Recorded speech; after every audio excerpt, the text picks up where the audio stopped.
We'll get started in about 20 seconds, folks.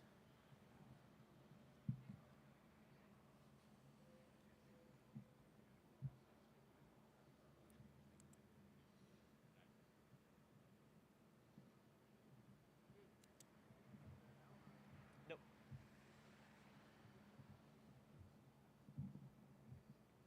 It's good on your end?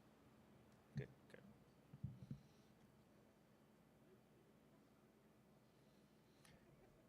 Good afternoon, and thank you all for joining us for the Palisades Fire press event for Friday, January 17th, 2025.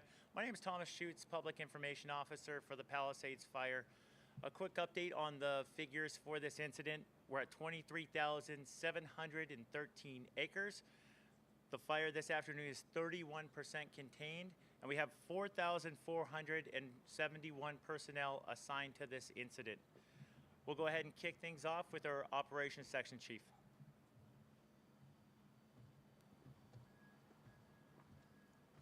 Good afternoon, Gabriel Troll, Operations Section Chief for the Palisades incident. All crews are continuing to mop up. The fire has not left its current footprint in all branches of the fire. We're currently doing work down in the Mandeville Canyon area along the structures. The USAR task force are still working north off the PCH, both in the Palisades, Las Flores, and Topanga area. We're also continuing with ongoing damage inspections. And just a quick message, just make sure for everybody out there, know your zone, look up the Genesis app. That's how we're getting out all the information for any evacuation and repop.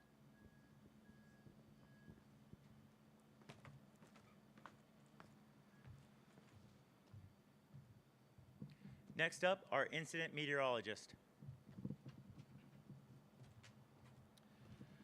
All right, good afternoon, everybody. Rich Thompson, incident meteorologist with the National Weather Service, assigned to the Palisades incident.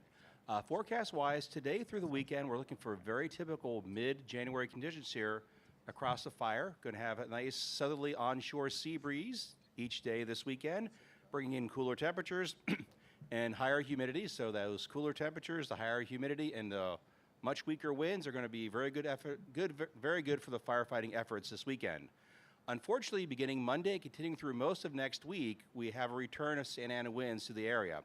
Right now, we look like a period offshore winds from Monday through Friday, with the strongest winds expected Monday night and Tuesday, and then again on Wednesday night and Thursday. With those gusty Santa Ana winds, we're also going to have some very dry air across the area. Going to have humidities dropping down into the single digits, and the recoveries at night for those humidities are going to be very, very poor, if anything at all. So it's going to be breezy, going to be very dry out there. So along with those critically dry fuels, since we haven't had any appreciable rain since last April, that sets the stage for development of critical fire weather conditions. And so there is currently a fire weather watch in effect for this area from 10 a.m. Monday until 10 p.m. Tuesday. So again, there is fire weather watch in effect from 10 a.m. Monday until 10 p.m. Tuesday. Then for Wednesday through Friday, there's a very high likelihood those critical fire weather conditions may continue across the area. But right now, we're just focusing on the Monday and Tuesday time frame with that fire weather watch.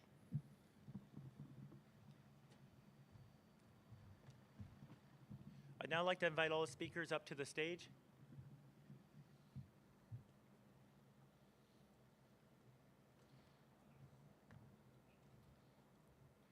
Next up, Los Angeles County Sheriff Department, Commander Din.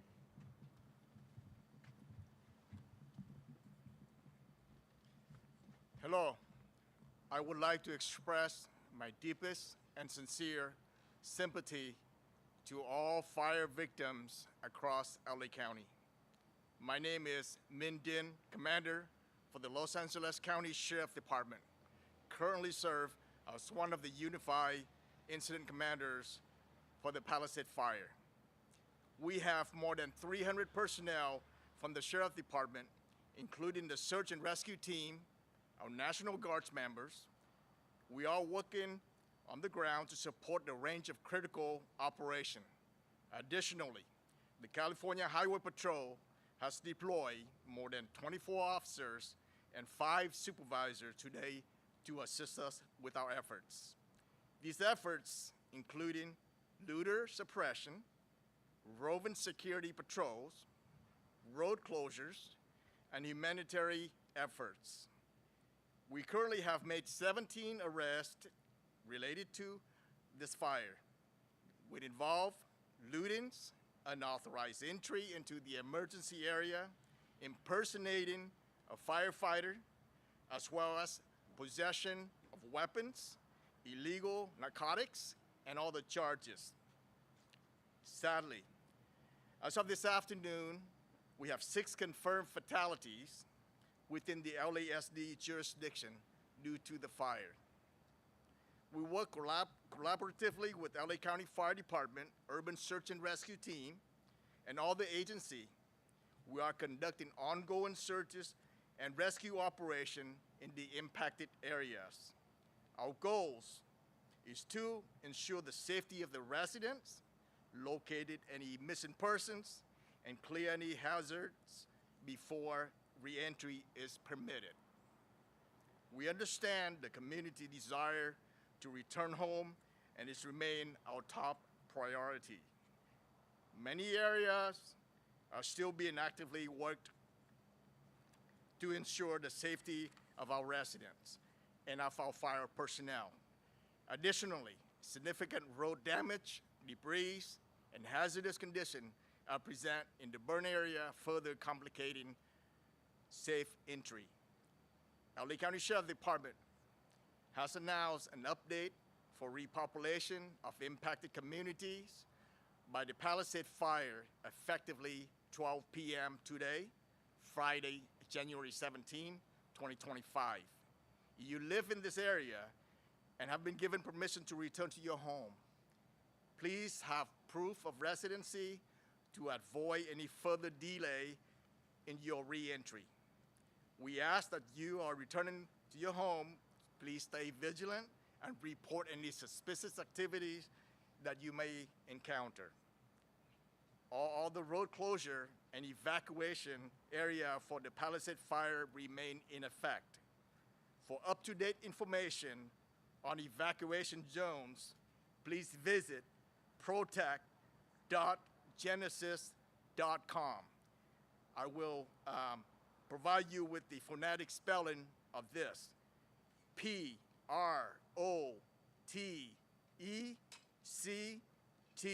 dot GENASYS.com for your reference. We sincerely appreciate the public patience and cooperation during this difficult time. I will be available for any question at a later time. Thank you. Next up, Jennifer Lazo with the City of Los Angeles Emergency Operations Center. Good afternoon. My name is Jennifer Lazo with the Emergency Management Department.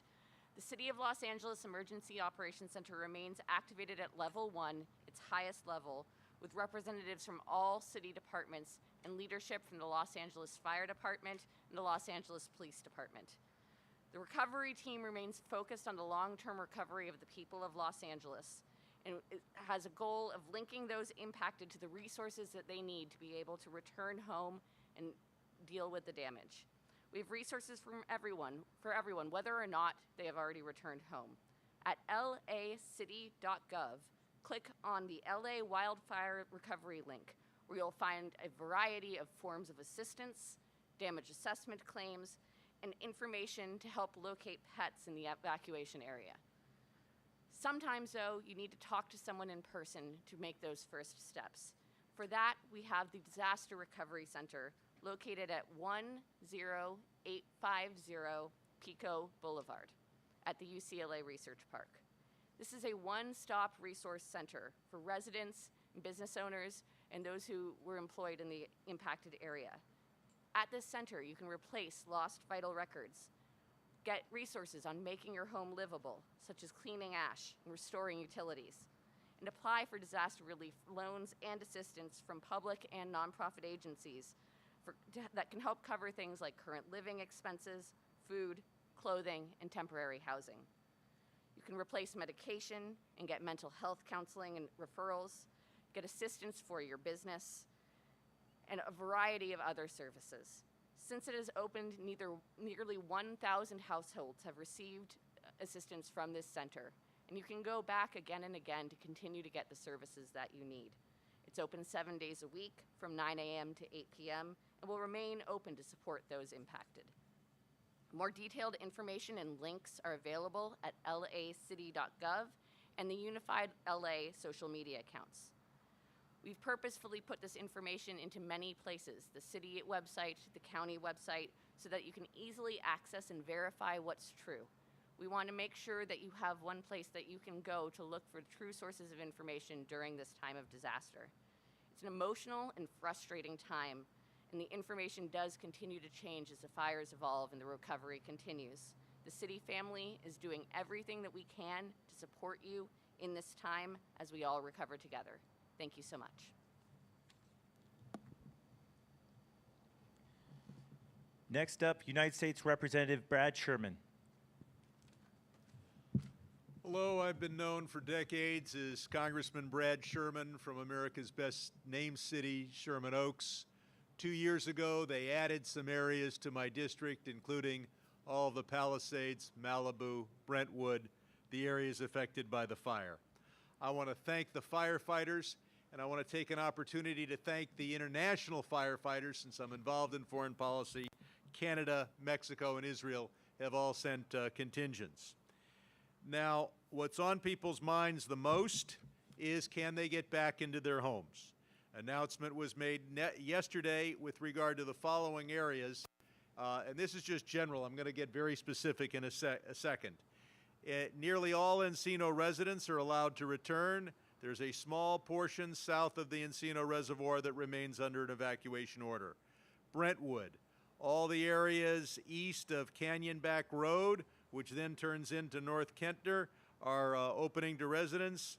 There's a small portion east of North Kentner that remains under order, but there are only about 4 houses in that area. Woodland Hills, anything north of Entronto Drive or north of Topanga Canyon Boulevard, when it becomes a kind of curves and becomes an east-west street, is opening.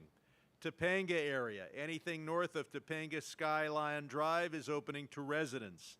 And when I say it's opening, I'm talking only to residents now. Others may not be allowed in.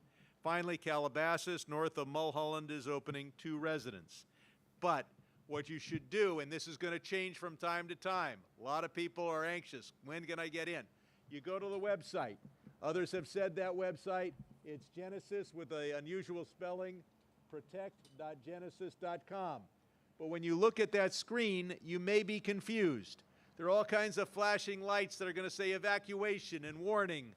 But what you need to do, if you can come here just a little closer, is you look at the left-hand side of the screen, you look for the word reason, and you read the next sentence. So in this example, it says open to residents. Don't be confused by the rest of the map. Put in your address and look at the word reason and read that sentence. That will tell you whether you can get back in. It will also tell you whether you can have guests. Now, let's go on to the next. If you can't get in, you're going to want to check on your home by looking at the website at the bottom here, recovery.lacounty.gov/Palisades You can put in your address and get a report from the inspectors that have looked at most of the homes out there and see what shape your property is in. You're, of course, concerned about the security. I've been up there. The security is good. If you have a safe deposit box, the California Bankers Association tells me that it's their understanding that those safe deposit boxes at all the various branch banks have survived, and the National Guard has somebody looking at each one of those. So I know a lot of people are very concerned about their safe deposit boxes. If you want to check on your pet, you call 213-270-8155, and Animal Resources will come, get your keys, and go look at your pet. Postal issues. You want to arrange to have your mail forwarded unless you're going to be returning to your home very soon. You can do that at any post office. If your mail cannot be delivered, it's at your post office. Malibu Post Office is open. Palisades Post Office, go to Rancho Park. Topanga Post Office, go to Santa Monica Post Office. passports.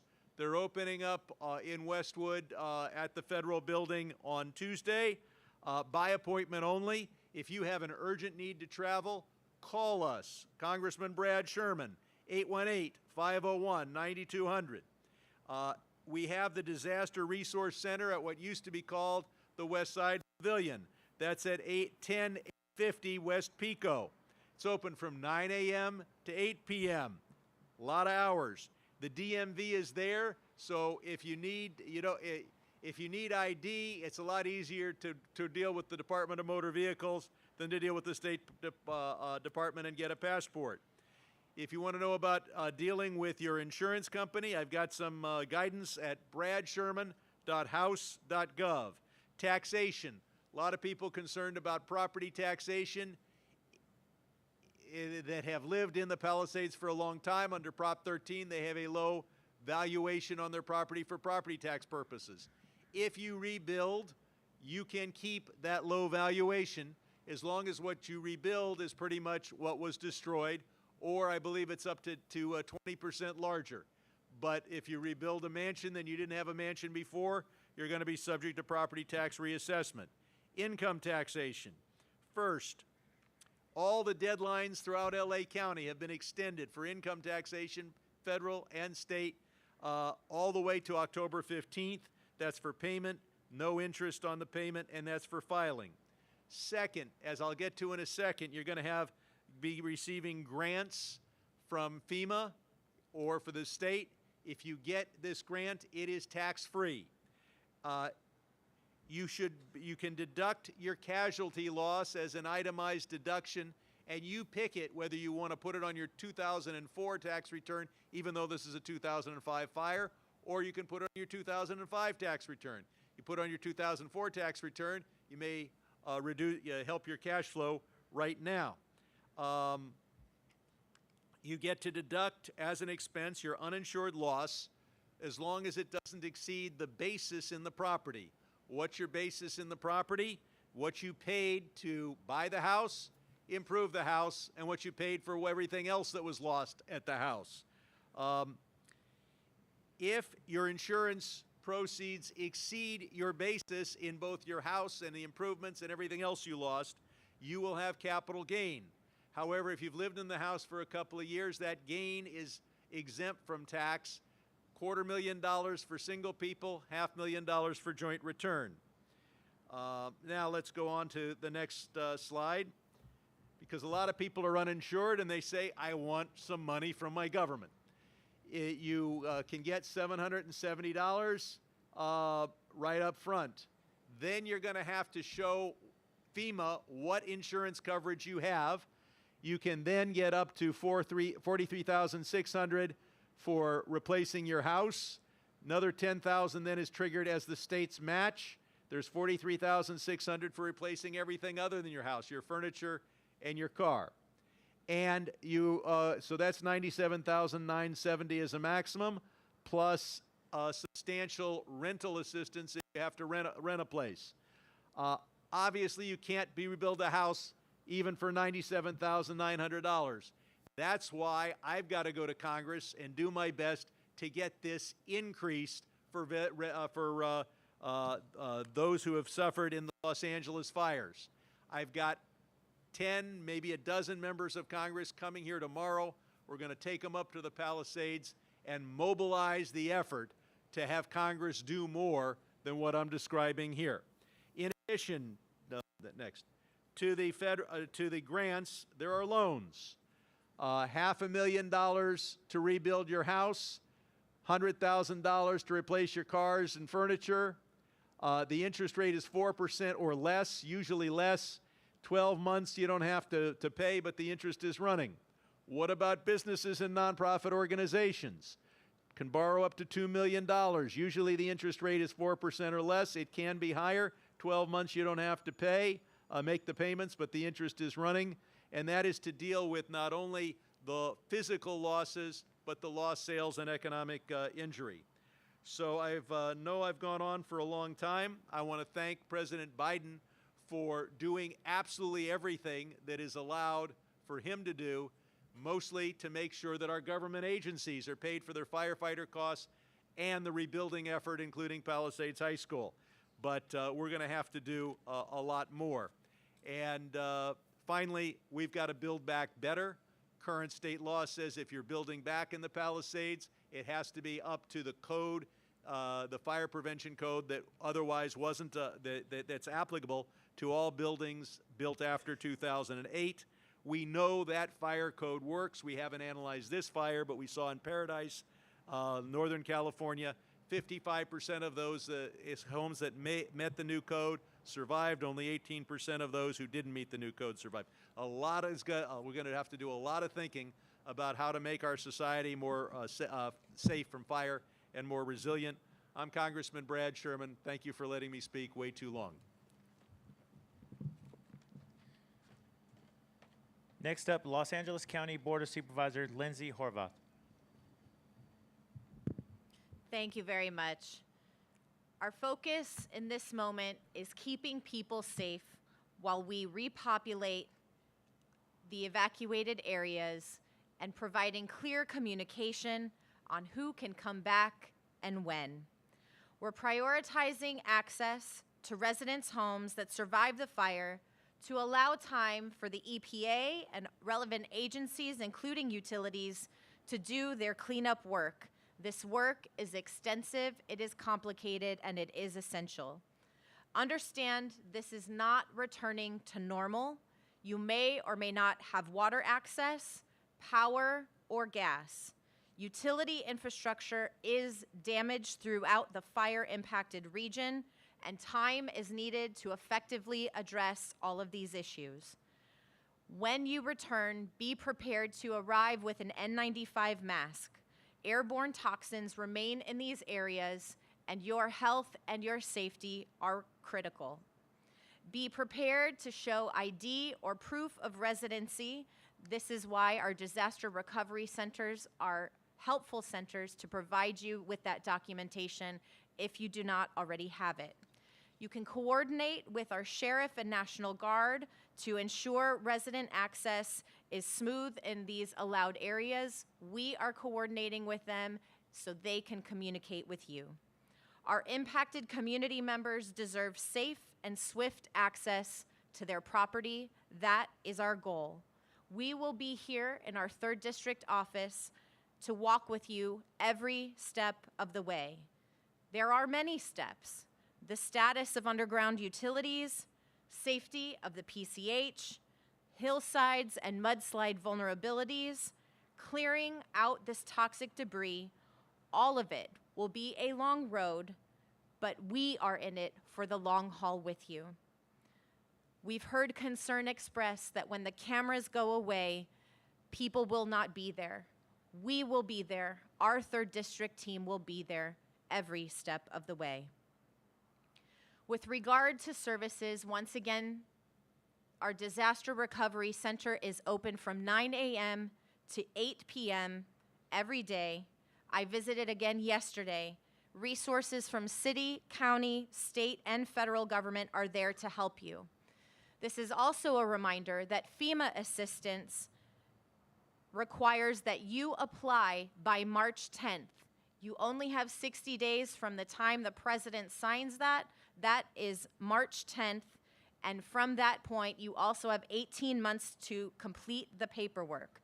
So please apply ASAP. What does this mean? If you receive a rejection notice, it means you have applied. If you have a question about your application status, you can come to a disaster recovery center and they will clarify it for you. Also at these centers, LA County Public Works and Planning are available to help with your rebuilding plans. LA Public Health and Mental Health are available with supportive services, access to prescriptions, and more. We also strongly advocate seeking mental health supports, especially for our young people, for whom this is incredibly challenging to talk through and to support. Our 3rd District team is also on site at this disaster recovery center. So any questions that you have for our office, You can call, you can use our website, but you also have our staff there in person. I want to reiterate our focus on price gouging issues. The Attorney General was here on site yesterday reiterating his commitment to ensuring that we are not seeing people taken advantage of who have already lost and endured so much. Whatever you are seeing, please report it to oag.ca.gov/report. If you prefer to call, the 800 number is 800-593-8222. These reports are taken very seriously and all are being investigated. Finally, I want to be more specific about the neighborhoods that have been updated in repopulation efforts. First, evacuation orders that have been reduced to resident-only access. Mulholland Drive, south of Reseda Boulevard. Mandeville Canyon Road, north of Arbutus Drive. Mandeville Canyon Road, south of Arbutus Drive to West Sunset, and north of West San Vicente Boulevard to Amalfi Drive. Tumbleweed Day Camp. For resident-only access, reduced to evacuation warning. South and southwest of Havenhurst Avenue to north of Calneva Drive, and north of Mulholland Drive from Calneva Drive to west of Sepulveda Tunnel. Adlin Place from Adlin Road to Havenhurst Avenue, and north of Mulholland Drive at Encino Hills Drive. East of Canyonback Road. South of Mulholland Drive from Encino Hills Drive to the 405, and north of Park Lane Circle. Mountain Gate Drive is open. Promontory Road to Mount St. Mary's Fire Road. Mission Canyon Open Space. And finally, the evacuation warning has been reduced to normal condition. South of Mulholland Drive to north of Olmus Drive. South of Ventura Boulevard from Louise Avenue to Havenhurst Avenue, and south to Adlin Road. East of the 405 to west of Saugus Avenue, and south of Greenleaf Street to Mulholland Drive. South of Cassiano Road at Mulholland Drive to Bel Air Crest Road at the 405. East of the 405 from north of West Sunset Boulevard to north Sepulveda Boulevard at the on-ramp. South of Ventura Boulevard to north of Valley Vista Boulevard, and east of Havenhurst Avenue to the 405. South of Mulholland Drive to north of Shallon Road, south of Woodvale Road and Valley Vista Boulevard to north of Mulholland Drive and Sepulveda Boulevard. Thank you for your patience and your cooperation, and once again, thank you to all those on the front lines working to keep us safe. Thank you to all our presenters. We'd now like to open it up to our media partners. If you have a question, raise your hand. My partner, Andy Van Skyver, will bring you a mic. Say your name, your question. We'll find the best person to answer it. I'm right behind you with the mic. Any questions? Amy Powell from ABC7, and forgive me if you addressed some of this right at the beginning, but is there a timetable in terms of for the people who are not being allowed to repopulate, whether it's going to be either days or weeks for them?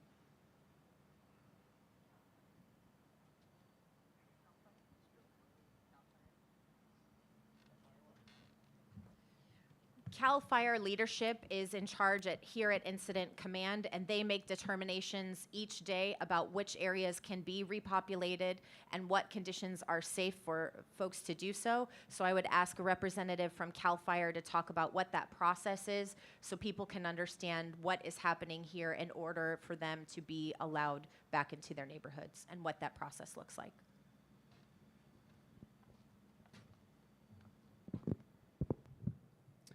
I'm Justin McComb. I'm one of the incident commanders for the Unified Incident Command Group.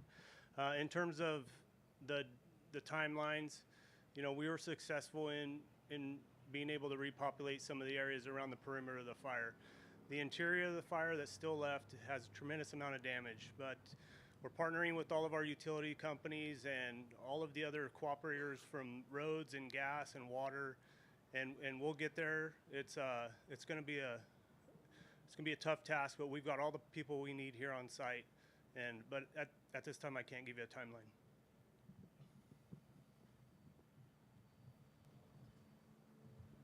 Couple of things. EPA has been given a major grant by FEMA to come out here. There's going to be a ton of work for them to do to make sure the area is safe from toxic chemicals, whether it be household cleaners, whether it be building supplies, whether it be gardening supplies, etc. Second, FEMA does provide substantial aid to pay for temporary housing that can last for a very long time, years. And go to the FEMA site and apply there. But I know people are so anxious to get back into their homes. Those who are actually within the fire perimeter are going to have to wait a while. Any additional questions?